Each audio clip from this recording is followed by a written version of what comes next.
Hey everybody, welcome to the PC Perspective Podcast. This is episode number 510 being recorded August 22nd, 2018. I'm Alan Malventano.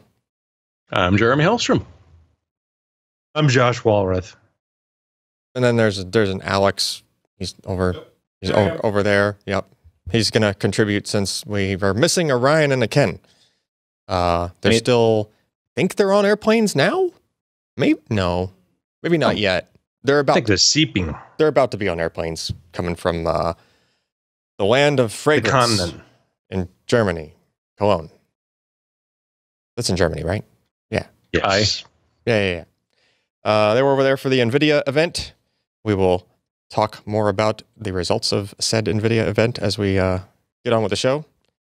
Podcast@PCPer.com is an email address that I don't know why it's in the show notes anymore. Because it will never go away. It's going to remain there for eternity. Yeah, I bet people are still emailing that. I will make it a note to ask there Ryan it is. about Every time. that. Yeah, it's in the show notes every single time.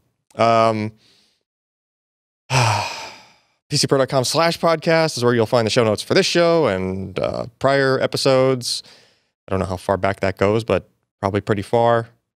Actually, I think those posts probably go all the way back to number 1. Yeah, it wouldn't surprise me. Kind of, yeah. Whether or not the content is there and the links work to it is another story. I think archive.org or something has some. Anyway, twitter.com/PCPer, where you find, slightly faster updates to what's going on, kind of breaking news stuff, and whatnot. Mailing list, which is PCPer.com/subscribe. If you give us your name and an email address, we just have like a blast that goes out. Did the blast go out this week? Did you do it? I don't have access to it. Oh. Womp womp. Crap. Okay. Well, then you didn't get notified about this one, but I'll figure out how to fix that for next time Ryan and Ken are both out at the same time. Usually they're not both gone at the same time, so one or the other does it.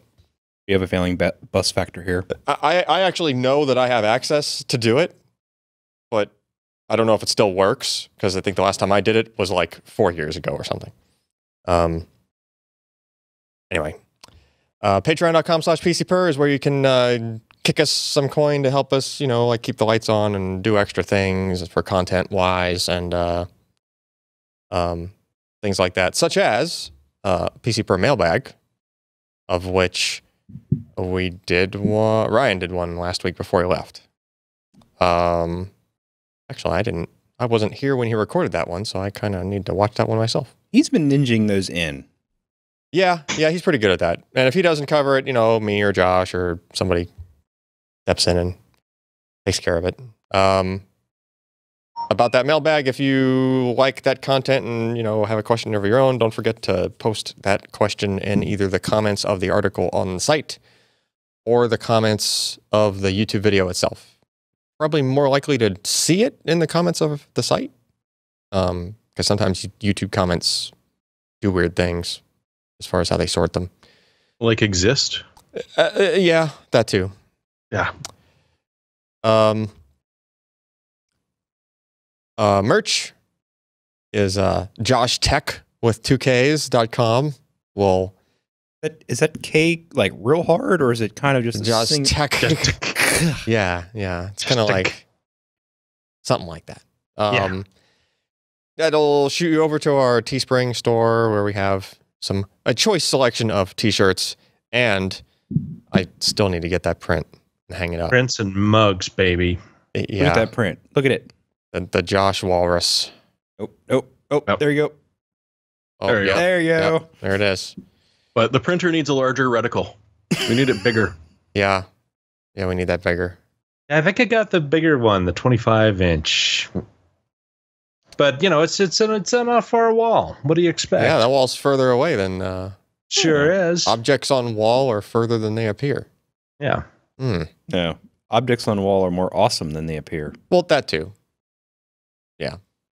Actually, I still need to get the mug. I know I say this every week and I still forget to do it. Get it? But we have the mug somewhere. Ken has one. We do.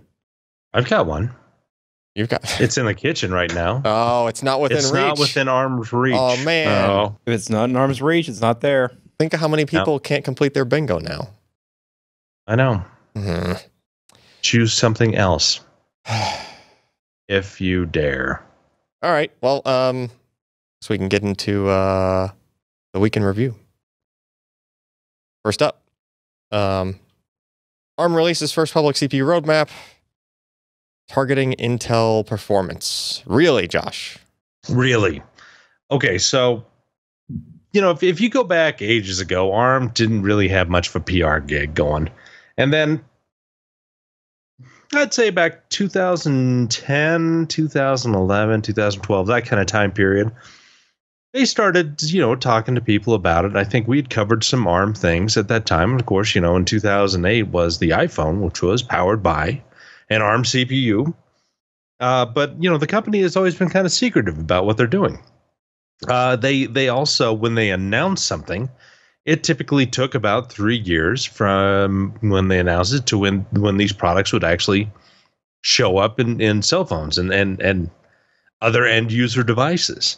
And it was just kind of, I wouldn't say like a daisical, but it was not hurried. And then many things happened. You know, Intel tried to get in with the Atom into cell phones. We've got the RISC-V that has been rising up. There are other competitors out there. Same, you know, Qualcomm and Apple and Samsung all design their own parts because they are architectural licensees. And so ARM has really started to push themselves. And so the A76 that was announced this past summer is their latest core, and the performance on it looks pretty impressive. Now, we haven't actually seen any actual parts, but in all the simulations and whatnot, and apparently, you know, ARM has pretty decent simulations because the stuff they've released before have all kind of fit in that same, you know, kind of envelope as the simulations have shown in terms of performance and capabilities and power consumption. And so they're doing something that we have not seen until this point. They've announced an actual roadmap. So we've got the A76 that was announced. And then in next year, their new core will be named Demos, and it'll be produced at 7 nanometer. And their 2020 core is called Hercules, and it will be produced at you know, an advanced 7 nanometer process, as well as the cutting edge 5 nanometer that should, in theory, be available at that part. Now, what's interesting about this is that with better design, more experience, larger design groups, they're really starting to push performance. And so if you scroll down a little bit, we can see that they're aiming at Intel Core i5 15-watt TDP processors at their not base clock, but their turbo speed. So this is a last generation part. They have the 8000 series out, which apparently is a little bit better.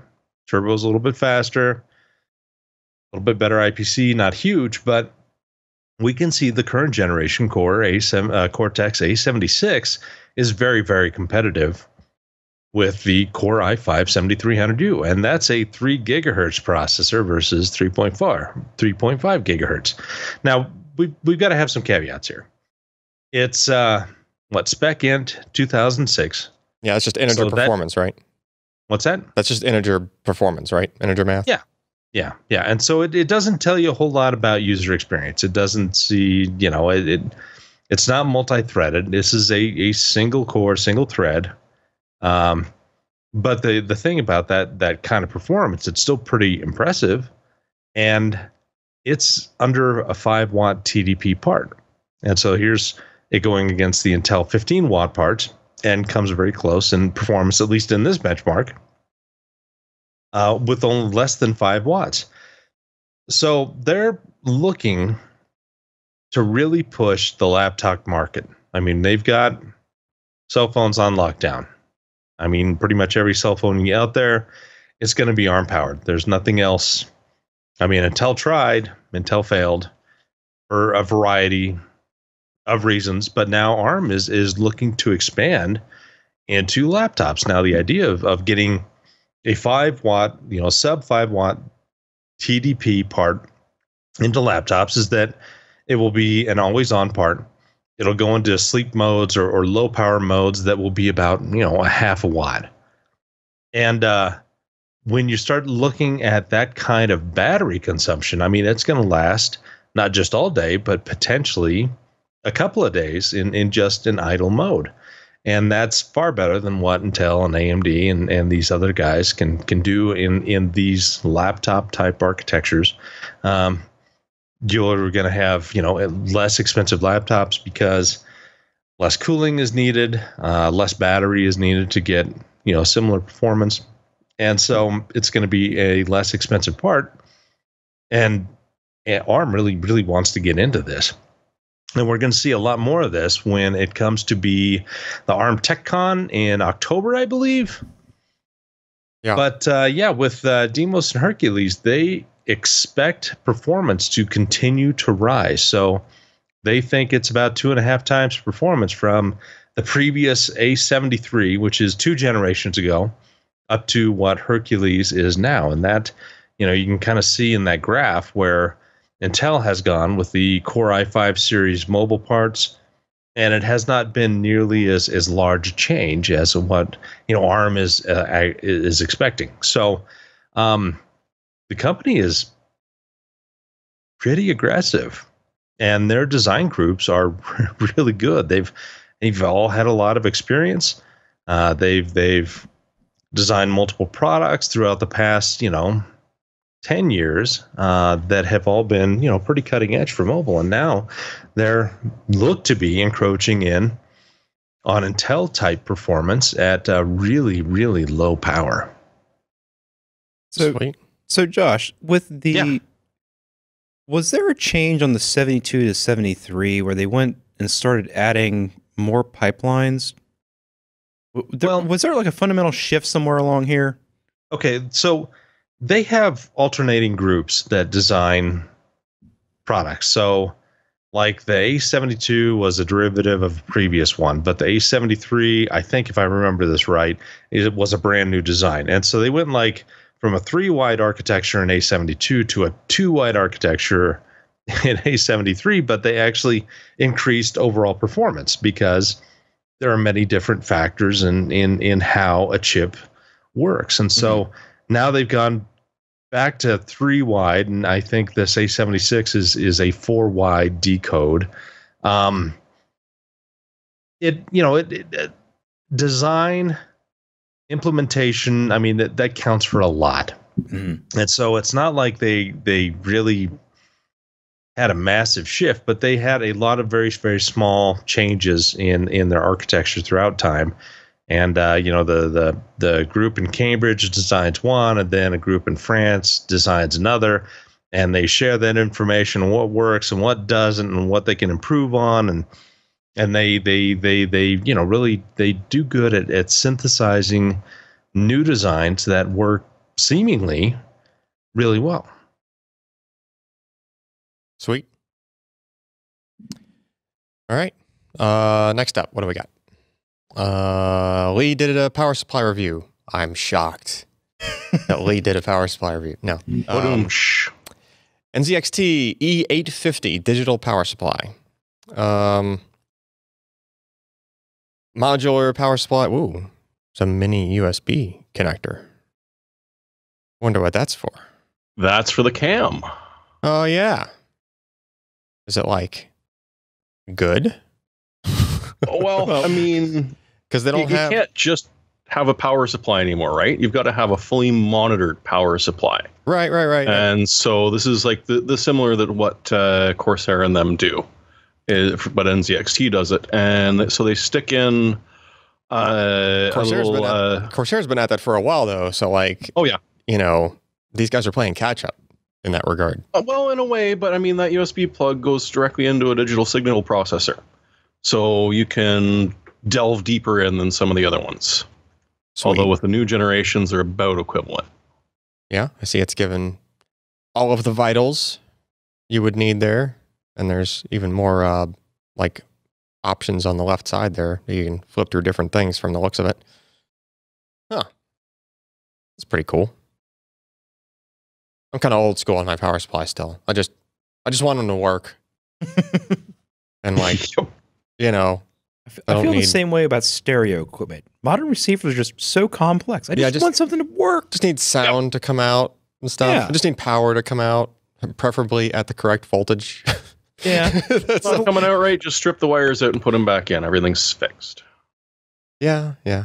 I mean, looks good. I mean, the caps aren't that impressive, but they look pretty high quality. Yeah, I mean, quality parts. Let's see, what did he do for the conclusion? Where are we? So what we got? 650 was $130. 850 was $150. It's actually not a bad price for an 850. Usually A little bit high. yeah. But They it's usually like spike up around the 850 mark. Yeah. Right. Well, and it's got the monitor in it, so you're paying for that DSP and such. Right. We gave it a gold. It's 80 plus gold certified, but he got at least 90% efficiency under 50% load. I don't know if that's the certification or what he got. I think I think it exceeded the cert. Yeah, right? because doesn't the cert require it to go to like 90% load or something to get certified at that level? Well, yeah, all the way up to 90%, it would have to be 80% efficient, I believe, right? Modular cables.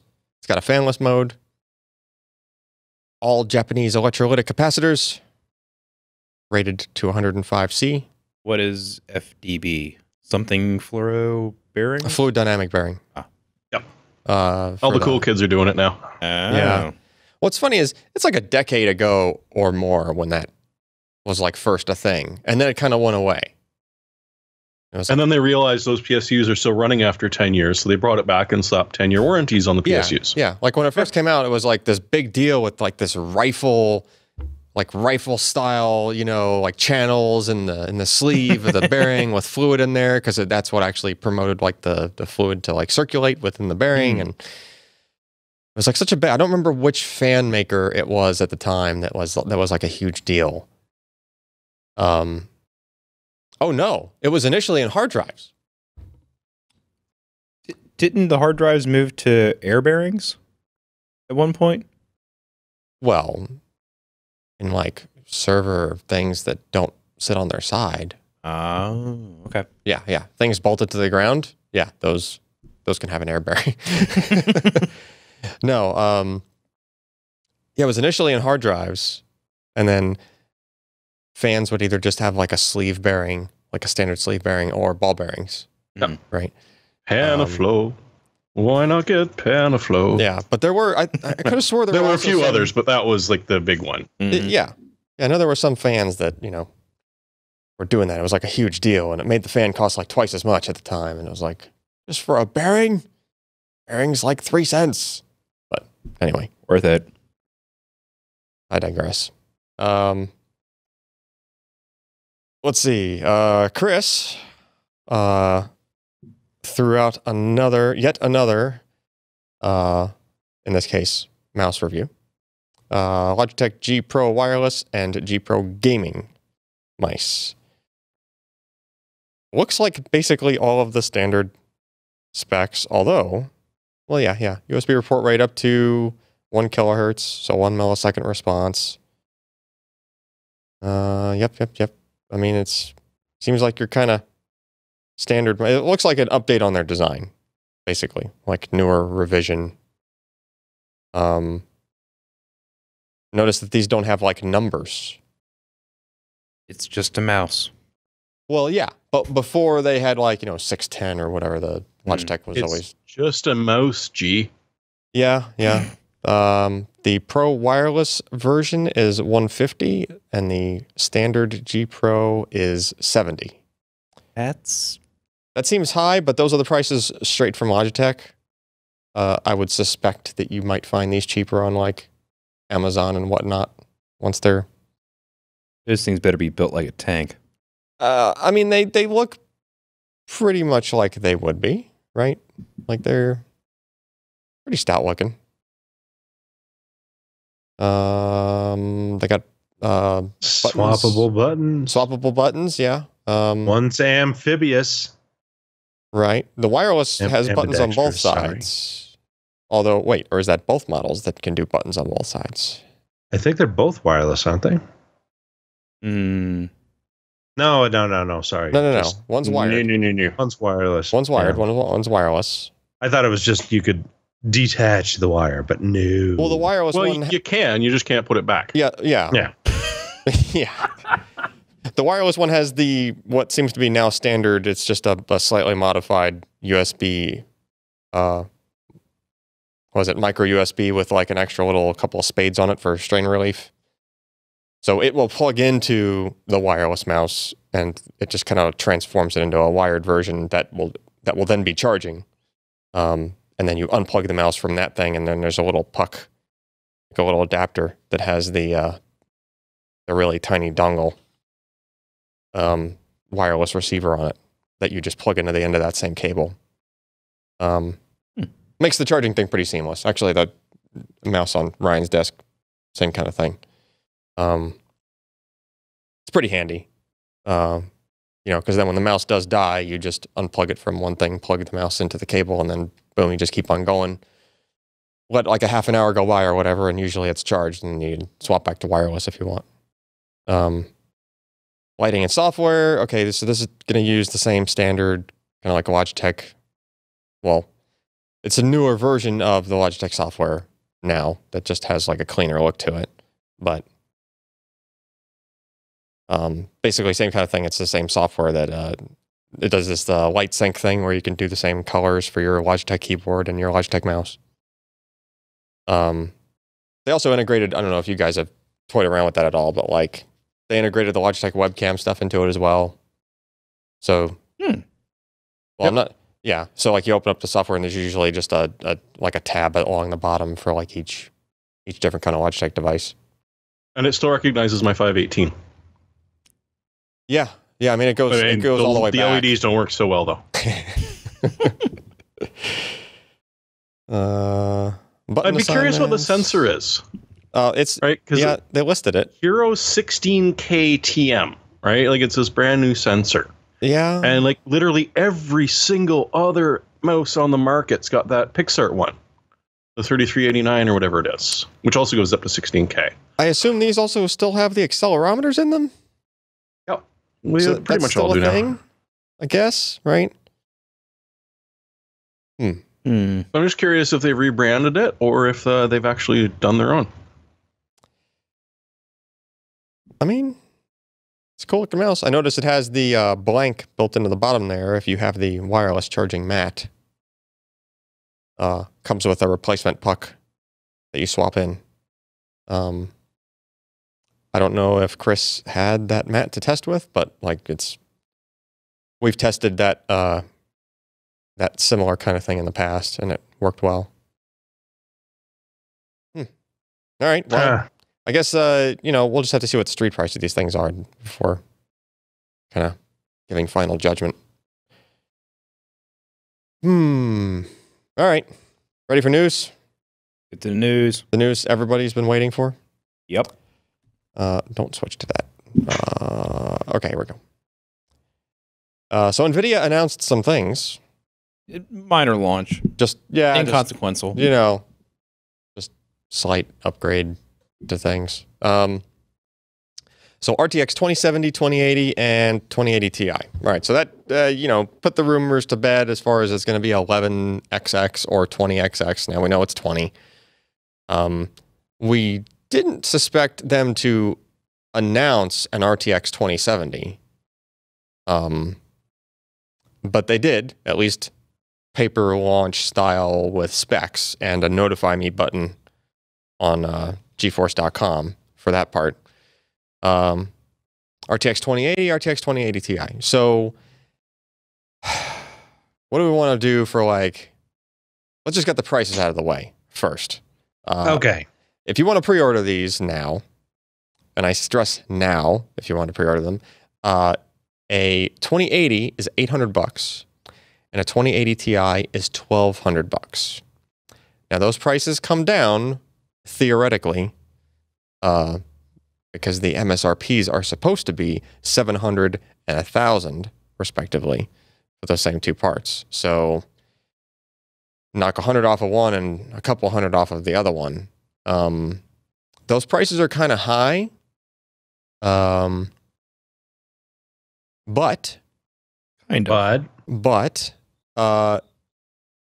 first of all, the raster performance is probably an increase that's, as we'll see in like another post we have shortly after this one, but the raster performance increase is roughly proportional to the price increases or the prices of these compared to the 10 series cards, right?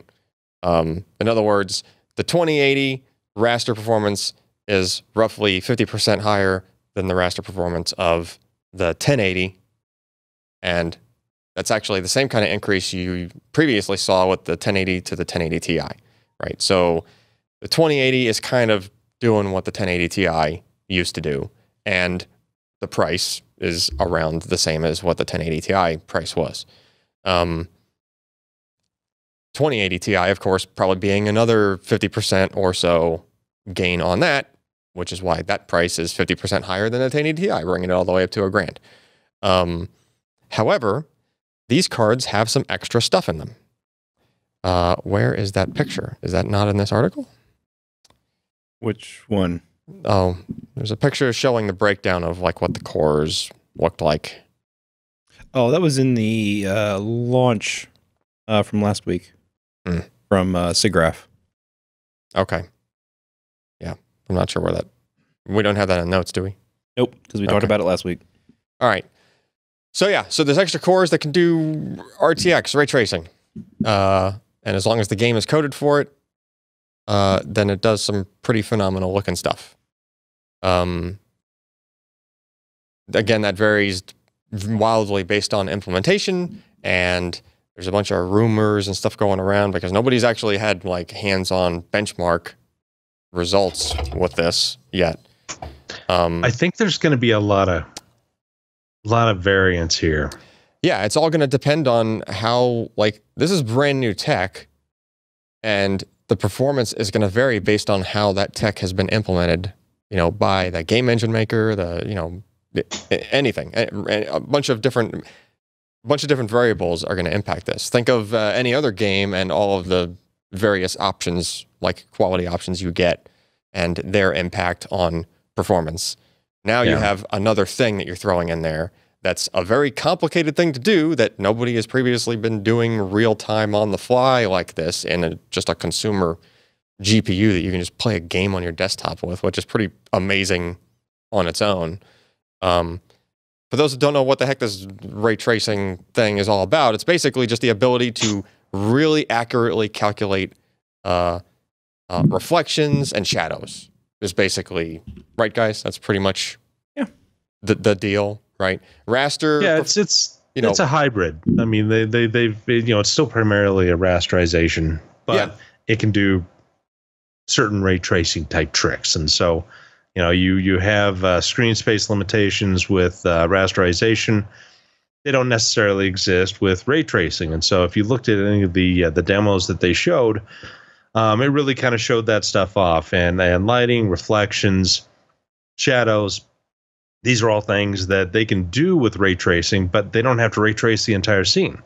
I mean, rasterization is 40 plus years old, and they've done a lot of really interesting tricks to get it very, very efficient, and a lot of tricks to make it kind of look like ray tracing, but obviously not with the massive overhead that ray tracing entails. And so they're doing multiple things in their RTX engine that can give you ray tracing type effects.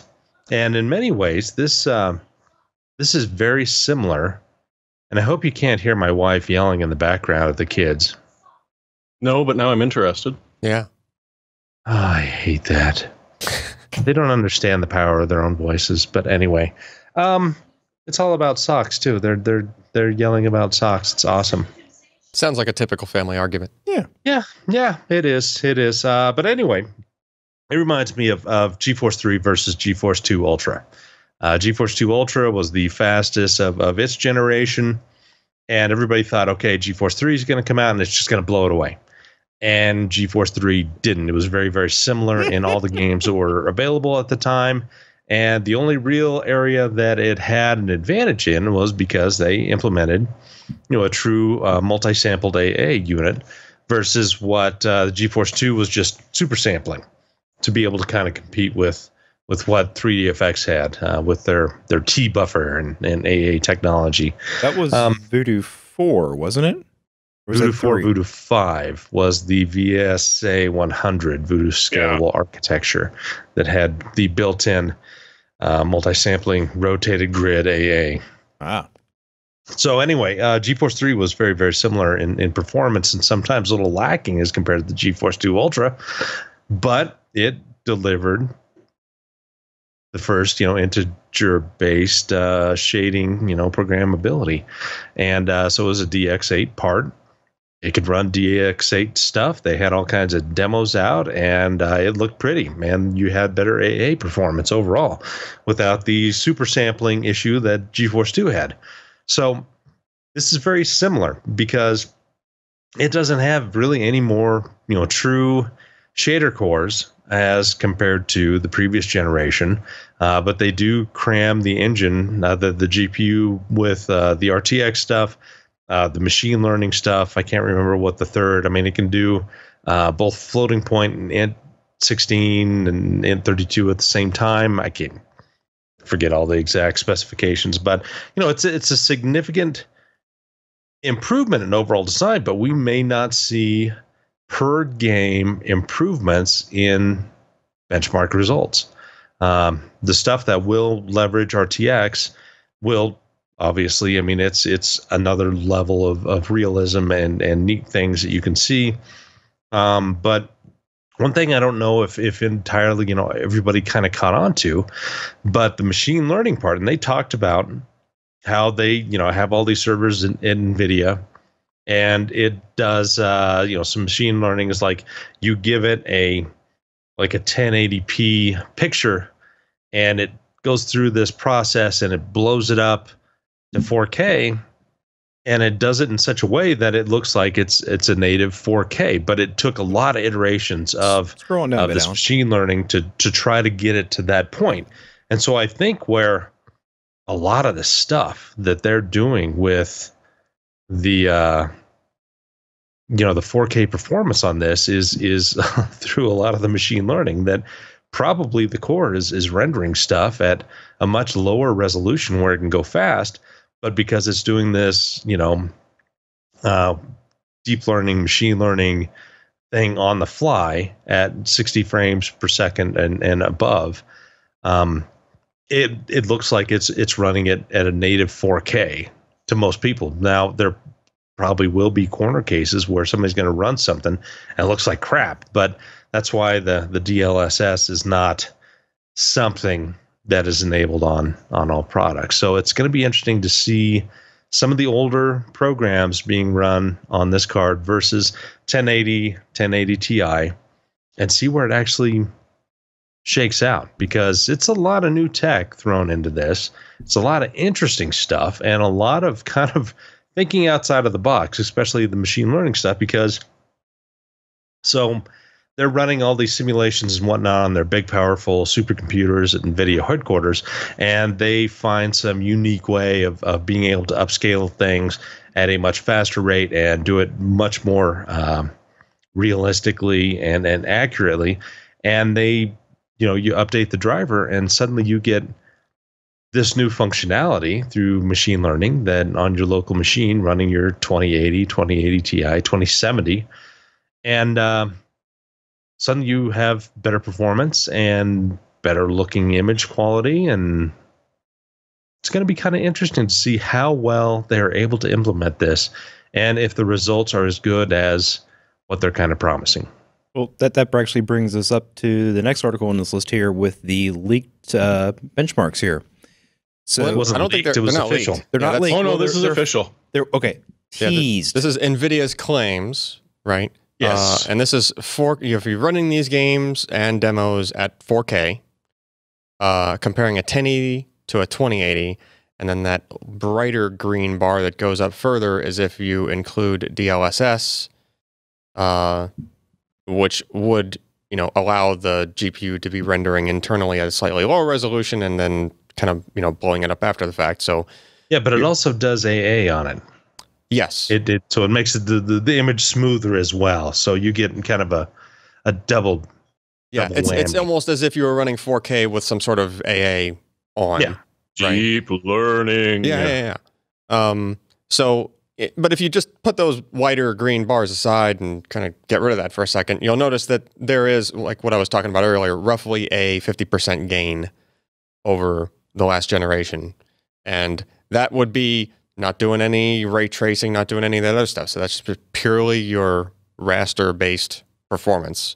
And it's roughly 50% gain across, just a sampling, pretty decent sampling of things, right? But yeah, I mean, that DLSS is pretty cool. The game has to support it, obviously, as you can note by only like some of the titles in this chart. Maybe some of those guys might be able to add that later.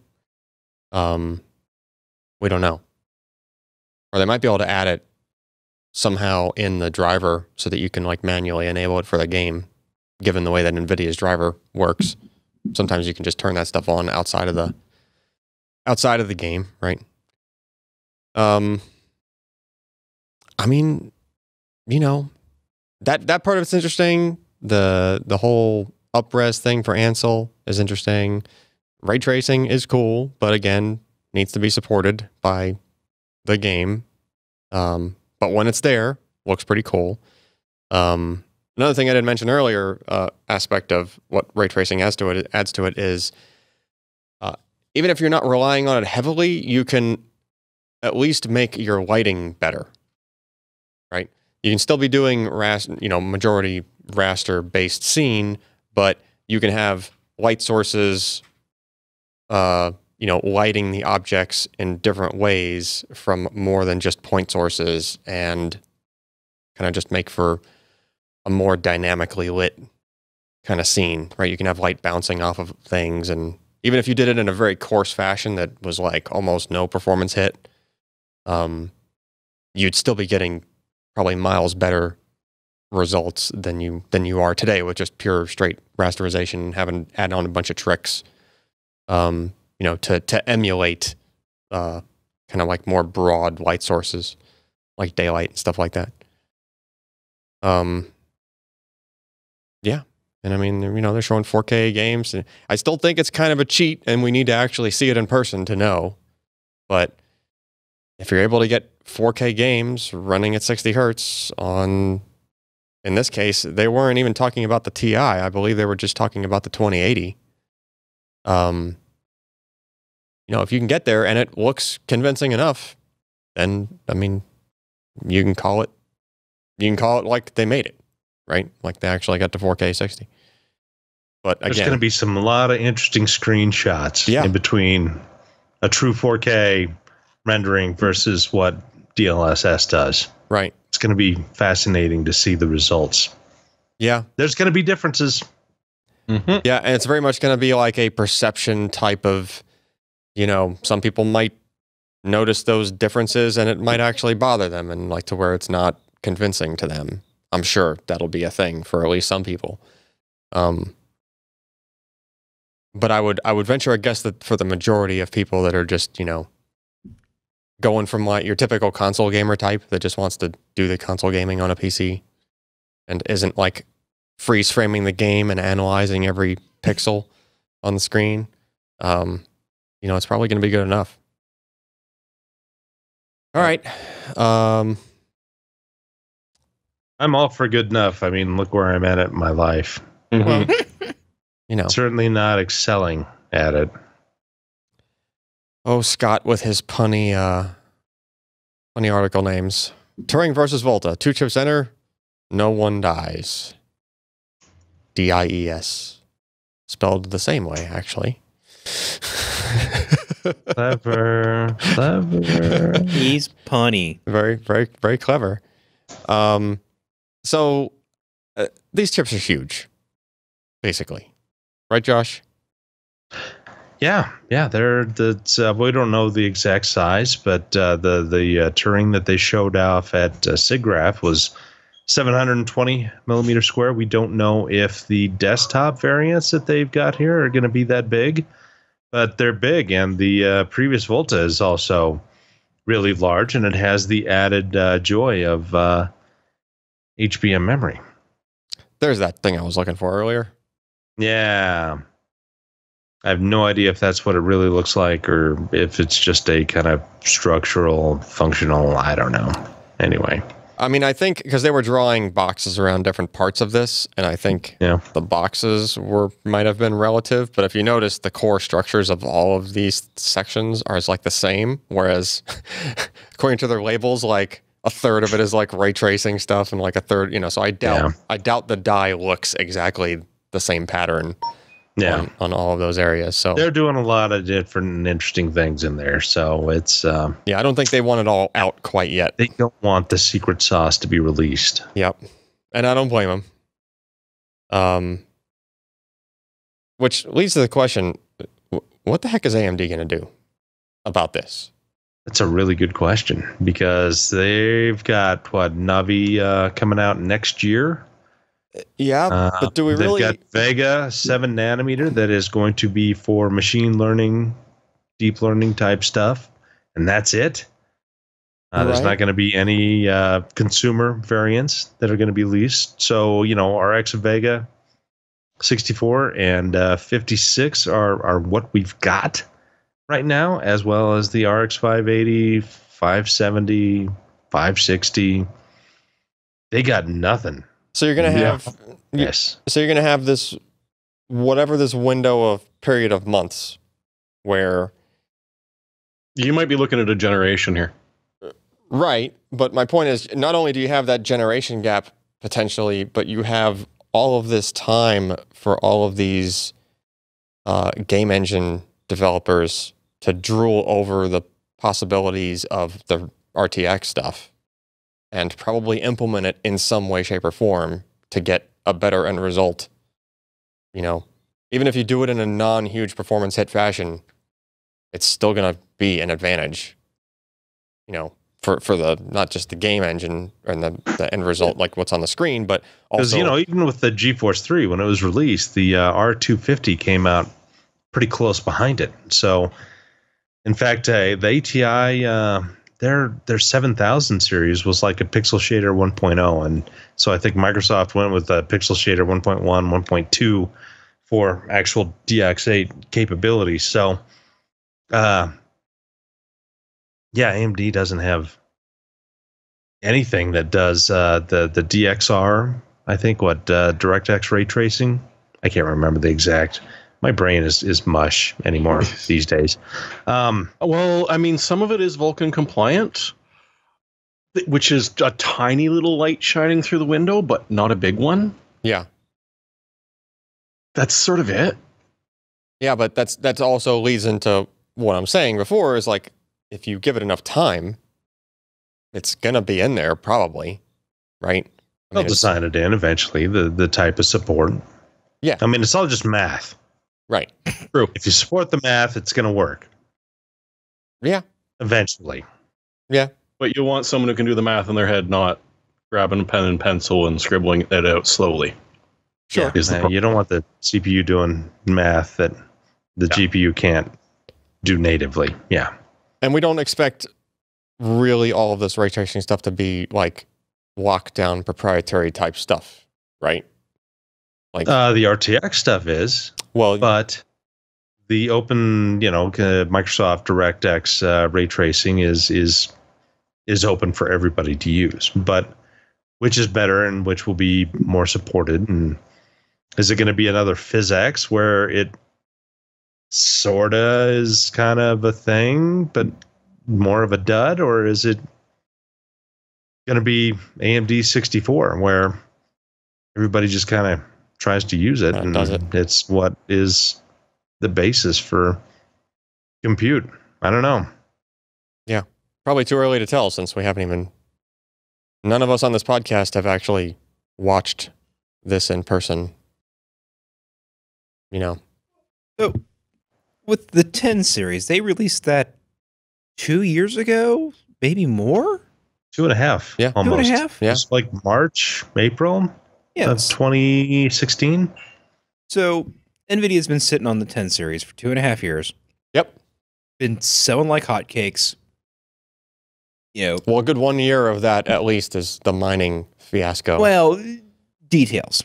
Right. Yeah. So they came out 10 series. AMD came out with Vega.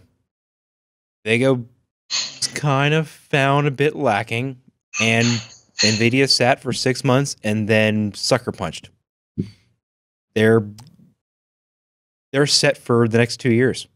Well, everybody thought that Volta was going to be the next thing. Nobody had any idea about Turing. I mean, there were some leaks and some talk about it, but we thought that Volta was going to be, kind of the next gen for NVIDIA, and it was going to be a small improvement, and wasn't going to bring anything spectacular to the table. And then suddenly, Turing and RTX.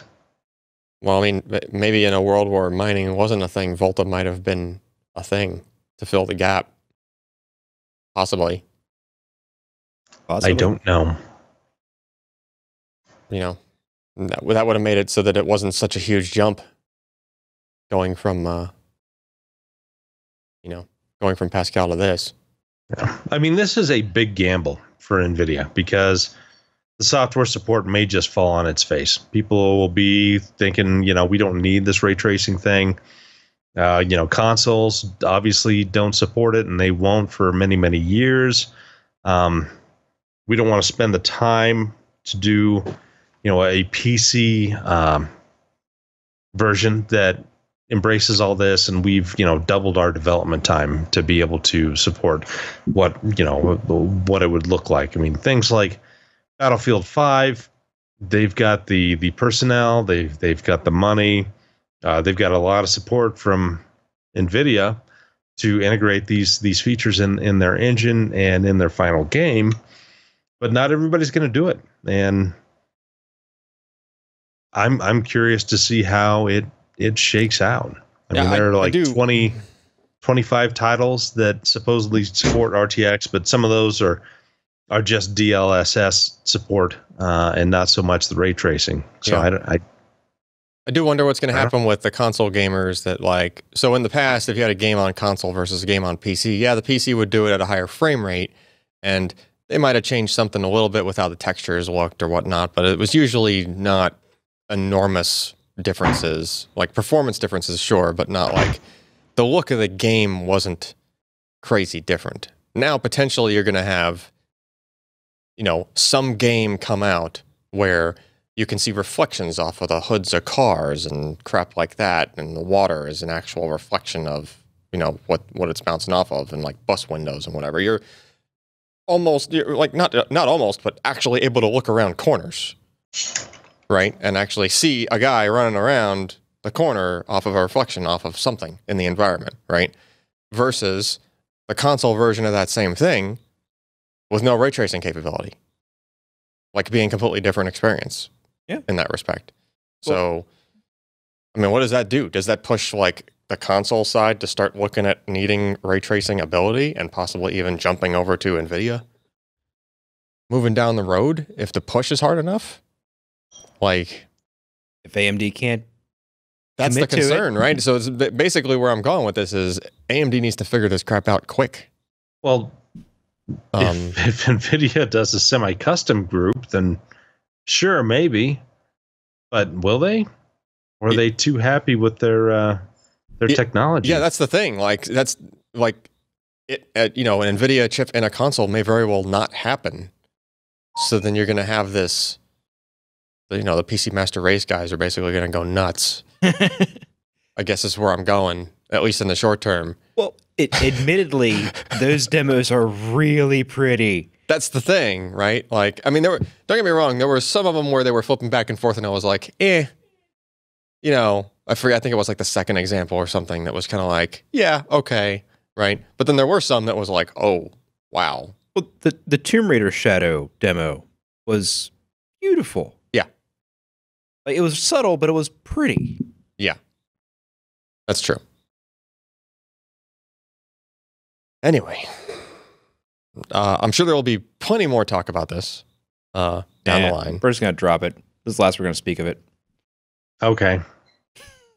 It's overrated anyway. We're never going to get our hands on it. It's going to be limited edition. Blah, blah, blah, blah, blah, blah, blah. Yeah. Well, I mean, one more tip on that is like, I mean, I know some people that have pre-ordered it already. I've considered it myself. I thought better of it though. Because at the pre-order prices, I think that's just way too much to be asking. And it's kind of too early since there's only a very limited set of things that are going to take advantage of that.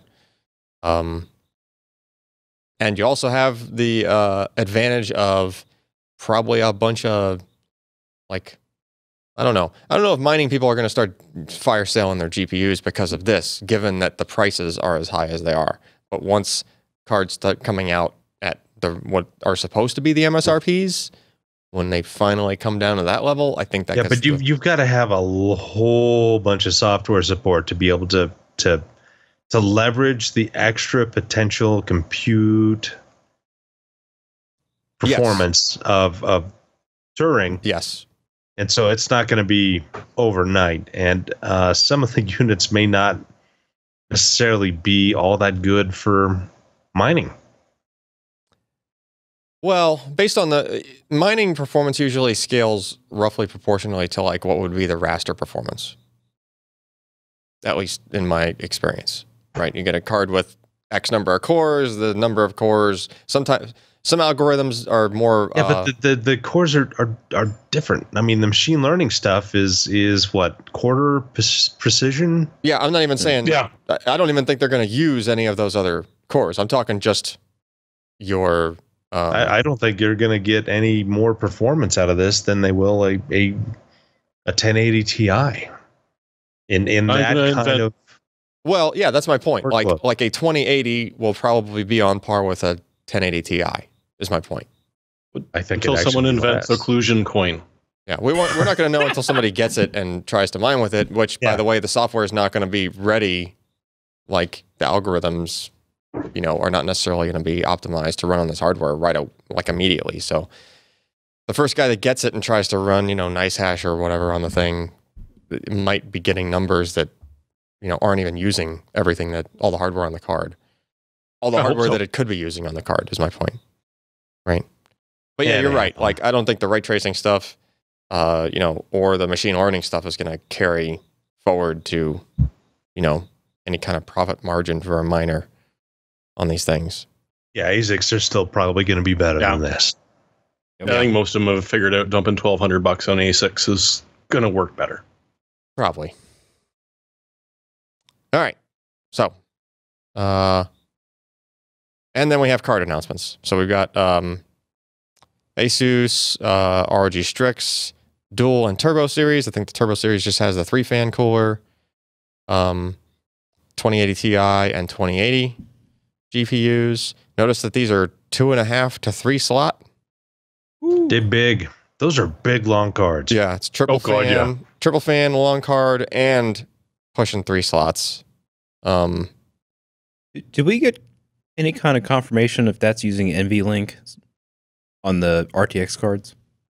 The 2080 and Ti and the Ti will use NVLink. So I was totally wrong when I thought that SLI would just stay as it was on the consumer and NVLink would be at the higher end.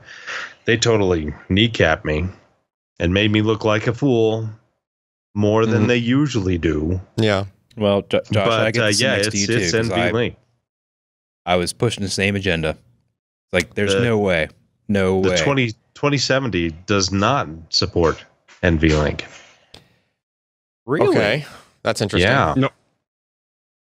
So it's single card only for the 70s now? Yep. So you can't get inexpensive dual relatively inexpensive dual 2070s.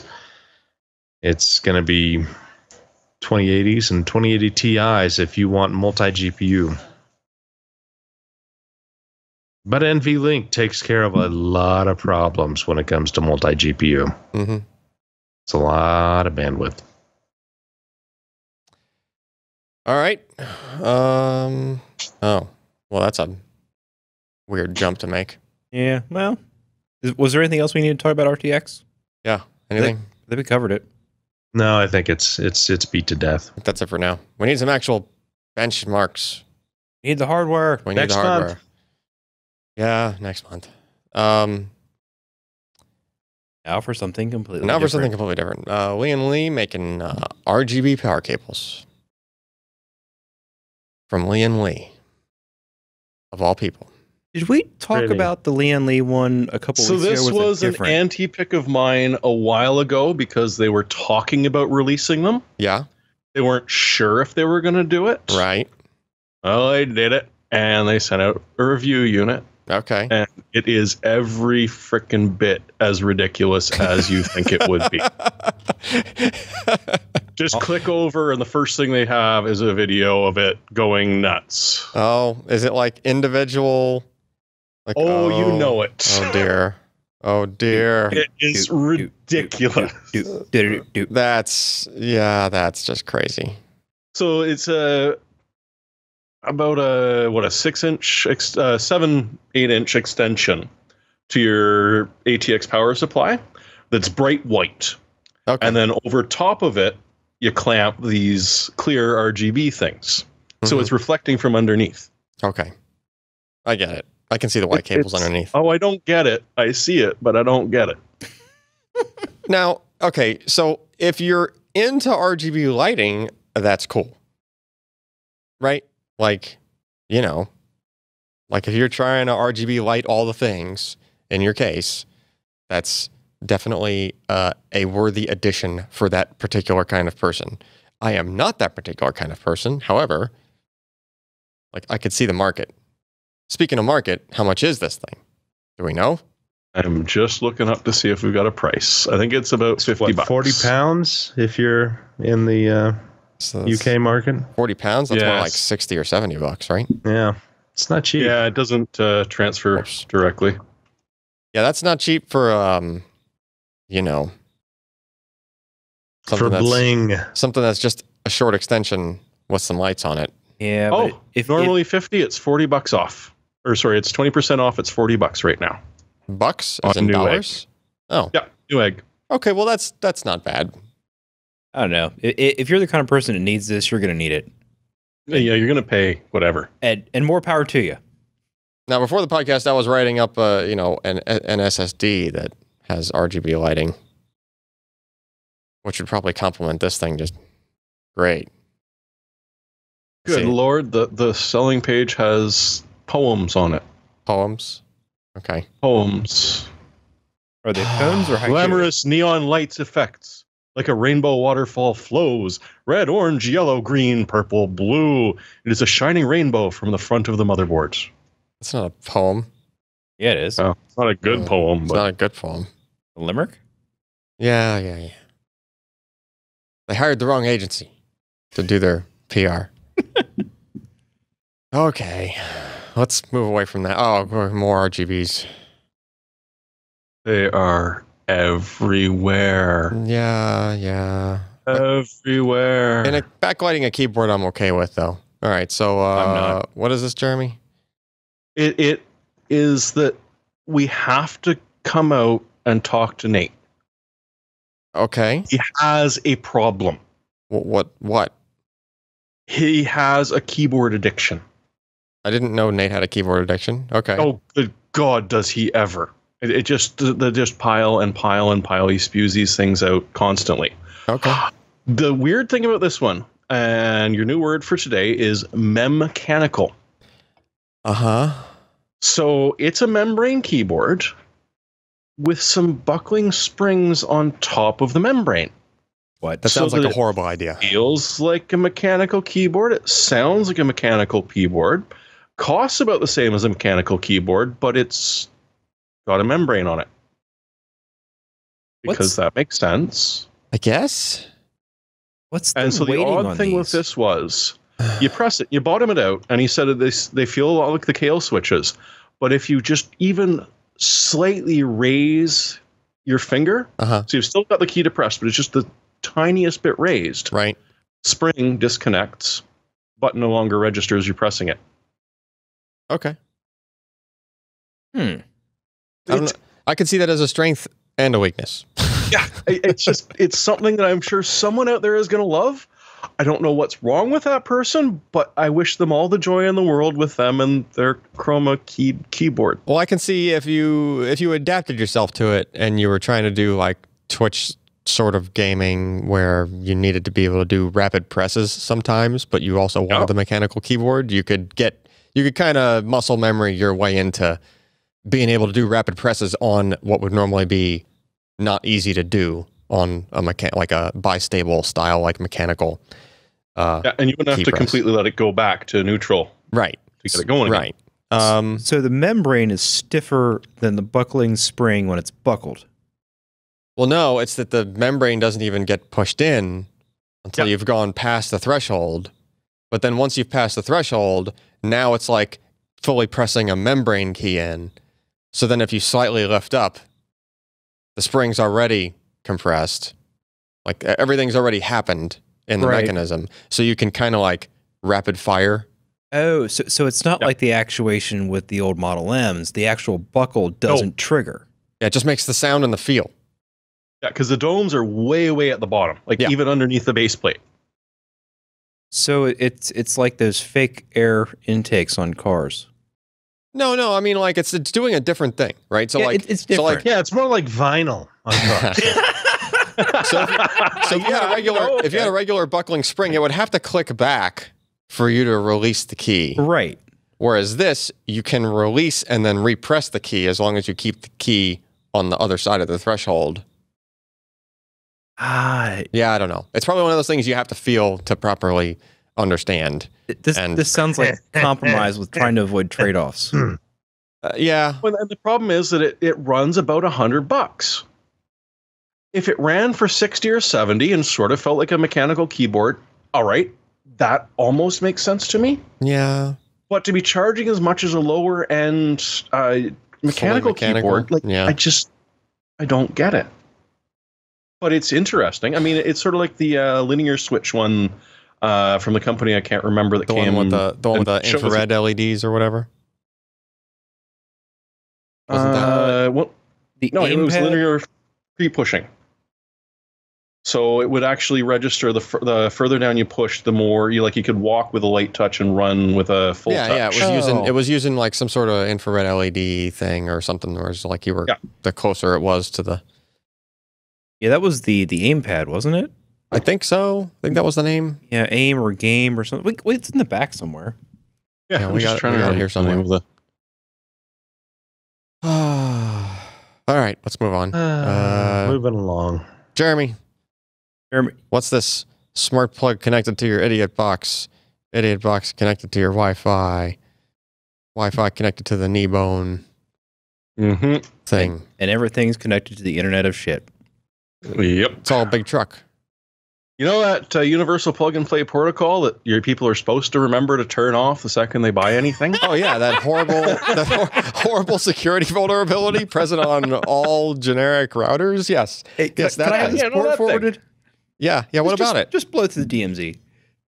So, yeah, it's this is a smart power plug from Wemo. And so, you can on your cell phone see how much power is being drawn by it, or randomly turn the lights on and off on a program cycle and such.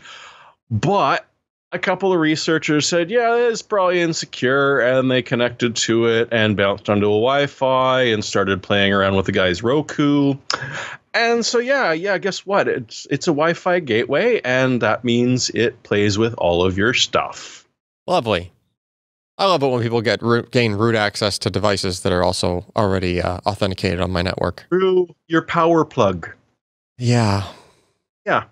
We're living in the future. I love the Internet of Shit. Yeah. Okay. So stick to the clapper. You can't hack it. Challenge accepted. All right. Jeremy, what are you doing gaming on the blockchain?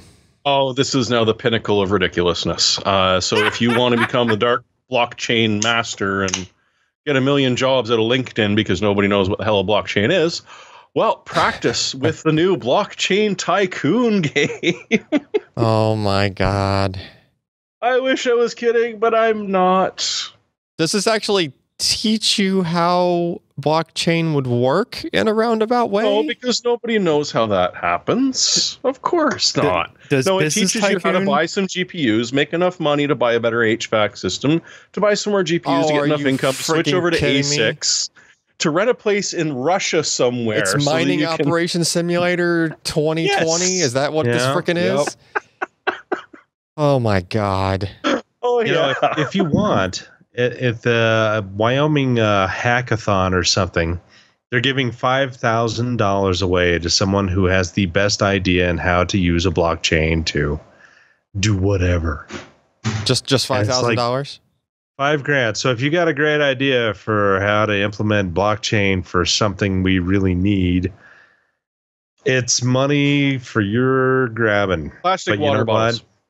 Blockchain is just, I don't. I mean, a lot of the ideas are already like implemented for where it's practical, right? You know, you need a secure way of recording some information and stuff. Right? It's good for public dog breeding. It's great for like public records and like, you know, recording deed transfers and transactions. Things where you don't want to be able to go back and change history easily, right? And alter records. That's a good application of it.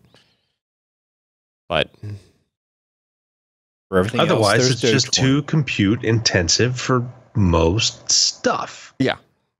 It's a waste. I don't know. But let me tell you, if you reach the top level of this and you could put that on your LinkedIn and you'll have a job tomorrow somewhere. And they will pay you millions of dollars because you say blockchain a lot.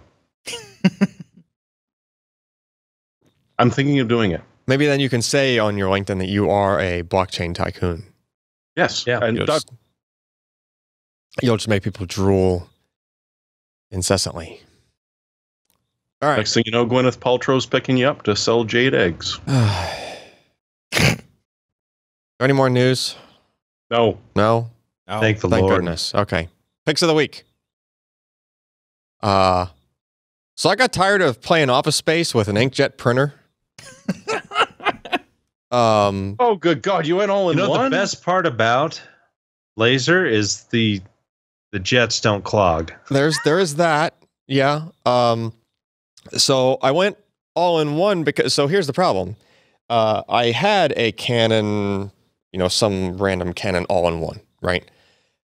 Apparently this is the case not just with Canon all-in-ones, but a lot of all-in-ones, is if the inkjet part of the all-in-one stops working for some reason, like the printhead fails, the printer... It's a 0-in-1. The printer, yeah.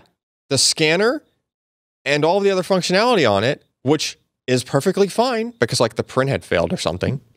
You are correct, sir. You can't use it as a scanner, even though it's a great like automatic feeding double-side scanner, whatever bell and whistle was in there. Yeah, kind of sucks. So when you combine that with inkjet stuff that clogs or printheads that fail, like I was literally, I don't know, I'm beginning to think it's baked into the firmware on some of these printers. Because I went 2 in a row and it failed, like that printhead failed like a month after the warranty was up. Like ×2. So fool me twice, buy a laser printer instead of the inkjet. Anyway, so I started researching this, and like most of these color laser printers are kind of on the pricey side, especially if you want like a good all-in-one. And then I found that this particular model of the Canon color image class laser printer, which is like it's the MF733. Like if you look at their whole line, like this one is like near the top, if not at the top of the line, and it costs the same as like several rungs lower. It's just that I guess nobody was buying it for the price they wanted to sell it for, which was like, I think almost double, like I think it was like closer to $500 or $600. And just nobody, they just weren't moving apparently, because now they're available. Like when I ordered mine, it was like $330. Now it's $300 for this thing with a 3-year warranty that it comes with, which is better than warranties on most of the inkjets, because nobody dares sell an inkjet with a 3-year warranty because there's no way it's going to last that long. 90 days usually. The scanner, the difference between the 733 model and like the one lower, which I think is 731, is the scanner can actually scan both sides simultaneously. It doesn't have to feed the paper through twice. So it'll double side scan like almost faster than it can double side print, which is pretty darn handy, especially if you have people in your house trying to, you know, get their advanced degrees and stuff and doing a lot of printing and whatnot. And as I've noticed, like, when you go to print something on this, the paper's out of the printer within like a few seconds. Not like, oh, it's going to sit there and like unclog itself or purge something or clean the print head or whatever. It just, you want to print to it and it prints. And it just like works. Anyway. That's a rare thing in modern technology. Yeah, and this one actually seems to be low enough power consumption. Like usually laser printers, you don't plug them into a UPS. They always have warnings on them, right? I inadvertently plugged this one into my UPS, the same as on my desktop, and it didn't even like beep at me when it was printing. So that was surprising. So somehow they made a reasonably power efficient all-in-one laser printer. I mean, this is a $300 color laser multifunction. Yeah. I bought a black and white Samsung laser 13, maybe 14 years ago. It was $3. Yeah. Never had a trouble with it. It just keeps working. That's the thing. I love laser printers. They're wonderful. And the other thing that I researched along with this is you can get away with third-party toner way easier than you can get away or not get away with third-party ink for inkjet printers, especially like third-party pigment inks, which I have personally completely trashed a inkjet printer by using third-party ink when the pigment ink like dried up inside the purged lines and stuff on the printer. Like I had completely field stripped an inkjet printer down to nothing and had to like, I was running alcohol through these little rubber hoses to try to, and actually having to like squeeze the hose and like break the dried up ink back if up. you got nothing to do for a couple of days, that'll work. That's pretty much what that was. It was like, I mean, it was like a $70 printer. I spent way more than $70 worth of my time just screwing with that thing. But it's the principle. It was the principle thing. I was not going to let that printer beat me. And then eventually it got thrown in the trash. Replaced with another one of the same model, which only lasted a year and 1 month. So who won? The printer won 2 times. Hopefully the same doesn't happen with this. And if it does, well, as long as it does it within 3 years, you know, I feel better. But still, $300 for, and I mean, like I thought like the color wouldn't be that great. You know, I thought the scanner wouldn't be that great. And it does this calibration routine, which I don't know if any of you guys have had any experience with these newer ones, but like it prints out a sheet, you run that sheet, it's got all the different color bands on it, and you run that sheet through the scanner, and then it prints out another sheet, and you run that one through the scanner. And after I did that procedure, I couldn't tell the difference on the initial print that it had calibrated off of versus I took that same sheet and I ran it through the copier. And it printed out a copy of it. And it was like basically identical, right? It was, and it was a color copy. It was pretty damn good. And the colors are vivid, and it's like, yeah, it's apparently color laser printing has come a long way. Looks pretty darn good. Anyway, next up. Who's next? Jeremy's next. Jeremy's next. Am I next? Didn't you just pick? Oh no, that was a cooler. Okay. That was a cooler, but this goes with it because I gotta tell you, one of my favorite things about this Buddy upgrade is a case that can fit 14 centimeter fans. 14 centimeter fans? 140 millimeter if you prefer. Oh, okay. It's so much better Like, just stupidly quieter. These have the ULN adapters. I said I'll install them without it first just to see how it is. I'm not going to install them. I don't need to. This thing at 100% load with the GPU too, like the Boink going 100% CPU and 100% GPU full out. I can't hear it. I am peeking around the corner to make sure the damn thing's still on. It's ridiculously lovely. The extra bit of size just drops the noise ridiculously. And we used to be able to hear your PC running on this podcast.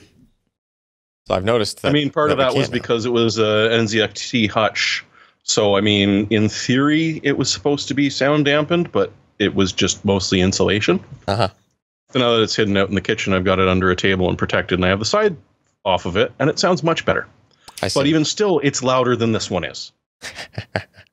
Right, just idling, it's almost louder than this thing is going. It's craziness. I mean, yeah, you can't have a little tiny case unless you go really, really oddly built. And this particular case, the Rise that I got, it's got 7 fans in it.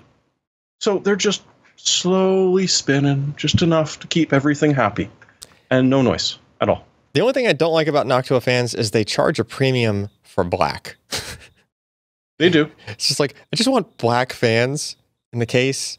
I don't want, like, you know, racist light brown. The puke. It is kind of like a, No, it's more like what I clean up out of the cat box, but that's okay.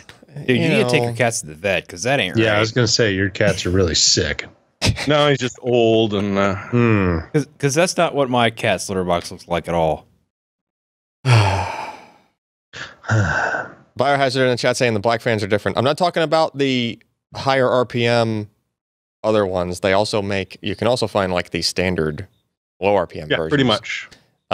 You can find them in black. It's just, they're either hard to find or they don't make them in all of the lines necessarily. Anyway. Anyhow.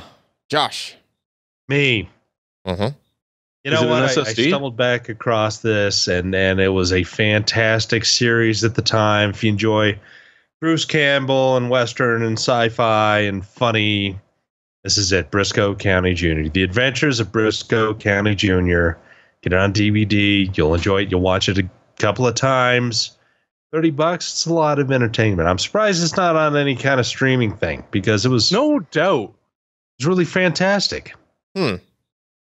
Yeah, that's what I was just going to ask, if it was on any streaming services. But no, it's not. Sometimes you just gotta get the DVD, and fortunately for Josh, he still has a DVD player. It's 1993, so it's yeah. I do have opticals, so screw you all. Yes, Josh still has opticals, so he's the only person on this podcast that has a thing that he could plug these DVDs into. That's not true. Oh. I've got one as well. You put one in your new machine, Jeremy? Hell yeah. Oh, wow. Allyn, you're the exception here. You kicked the tariffs and installed one, didn't you? Oh, wait, no, you're in Canada, so you don't have tariffs. Never mind. I do have no, we do have those tariffs too up here. They're slightly different but the same. I just reused it because I retired my old Q6600, which was still going strong, crazily enough. That's one hell of a chip. But now that I retired it, it's like, yoink, grab the optical out of that, put it in this thing. And I'm happy as a clam. I mean, I do have like an emergency optical drive and a USB enclosure in a drawer next to my desk, but I don't think I've opened that drawer in several years. Anyway. I even have an adapter for an old 3.5-inch drive. I did not install that, but I could. You don't want to hear that thing buzz back and forth every time you turn your PC on, Jeremy? Okay. Oh. Yeah. Oh. Yeah. That's okay. Alex. So yeah, I have an anti-technology pick this week. That is definitely, well, no, there's technology there. No, this is circa 1984, 85 technology. Yeah. Maybe early 80s. Early 80s. Yeah. We'll call it early 80s. So I've been working on a big block Chevy for reasons, and I've been having trouble with it. And I finally just said, as one does. as one does. I've been having all sorts of issues with this thing, and It's called a StreetFire. It is a StreetFire. So I felt like that does not sound good. This is not the best title for something for what they do for a car part. So the distributor. Well, what does it do? Well, I catch fire on the street occasionally. You know. So GM came up with the HEI back in the 80s, and I got so sick of it. Hold on, we have computer people on this podcast. Oh, high energy ignition. Yes, high energy ignition. And anyway, I got stuck in traffic next to the studio when I took the car out a couple months ago, and I cooked it. I cooked the plug wires. I cooked the coil. It was bad. And I finally just said, screw it. I'm buying new ignition. You can get cheap HEIs from China for $50. But as someone who's had to rebuild 2 motors because of shear distributor shafts, I'm not going to pull that crap. This is a nice middle ground. It's $150. The billet racing distributors are $450. Oof. Yeah. So this is a sale. This is a sale. This compared is to that. This is a bog standard GM HEI distributor, which they can use on any motor. It's pretty billet. Everything's new. I plugged it in and it just worked. Sweet. I like when things just work. Yeah. That's very nice. Yeah. Look at that helical gear at the bottom. Yeah, I know, isn't it pretty? Well, that's because the shaft that's turning it is turning 90 degrees to it. So yeah. And this is well, that's a helical gear. Yeah. Yeah. It's like you're never mind. What? Nothing. It's a yes, it's a helical gear. Nothing. Okay. You've given him the vapors. Wait a minute. What you got 2 picks? Well, there's a 2-parter for this. If you want to actually get it dialed in, you need the weight kit. Oh, you gotta mod your. Oh yeah. You gotta spend an extra $20 on that $150 thing. I'd rather spend $20 and get the right parts than have to dig around for 3 hours trying to find a spring. Oh, okay. Fair enough. My time is worth more than $7 an hour. So back in the day, you used centrifugal force and springs. Yep. To figure out how much advance on your ignition. And if you need to take some advance out, you ground down the weights. You ground down the weight or you change the spring. Yep. Anyway. It was a simpler world. Oh, back when I got in a lot of trouble for making a comment about what happens if you do the opposite of advance it. North Ranger in the chat is saying that North Ranger in the chat is saying that this weight got kit in some trouble for that. This weight kit is DLC for your distributor. now we've got what? Phasers and oil pressure and advancing. It just cam timings. Yeah. Crap like that. Everything's moving around. You got 4 cams moving different. You got your crank sensor, and then your coil packs just fail on you. Yeah. Yeah, you know about that, Allyn, don't you? Yeah. All right. Well, enough of that. I guess that wraps it up. PCPer.com/podcast. Show notes. I think Alex will probably. Are you coming in tomorrow? Yeah. All right. So this episode will be up tomorrow. Of course, it'll be up tomorrow. And yeah. I mean, I guess with that, look forward to way more Turing discussions in the future. At a minimum next week, because I know Ryan and Ken were doing the crazy deep dive on all the stuff, which I'm not sure what the NDA is on. So maybe Ryan and Ken will be able to talk more about it next week. Or maybe they won't be able to talk about it until the launch. What's the actual launch date? 20th? Yeah. September 20th? September 20th. Yep. So we're not sure how the dates are and the rollout of the discussion and all the stuff that happened at the editor's day out there. But anyway, with that, dream of faster GPUs, I guess. And good night, everybody.